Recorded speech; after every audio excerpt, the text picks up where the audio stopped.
முடியாது. இப்போ ராமதாஸ் பேசும்போதே சொல்கிறாரு, இப்போ கட்சியில் வந்து யாரும் சரியாக வேலை பார்க்க மாட்டாங்க அப்படின்னு பேசுகிறாங்க சார். இதுக்கான காரணம் என்ன?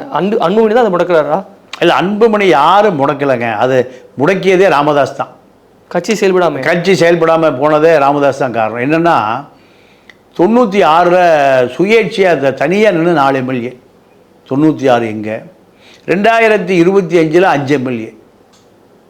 எத்தனை வருஷம் இது? ஒரு 25, அது ஒரு 4, 30 வருஷமாக கட்சி வளர்ச்சி ஒரே ஒரு எம்எல்ஏ கூடியிருக்கு.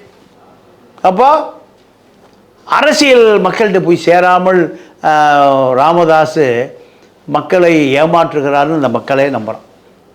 நீங்கள் 10.5 இடஒதுக்கீடு என்பது பல தலைவர்கள், வன்னிய தலைவர்கள் போராடின உரிமை. அது சீனா ராமூர்த்தி, நீங்கள் அதை விட வேல்முருகன் இன்னும் பெரும் போராட்டம் நடத்திட்டு இருக்கார். வேல்முருகன் தமிழ் தேசிய அரசியல்வாதி, தமிழர்களுக்கான அரசியல்வாதி.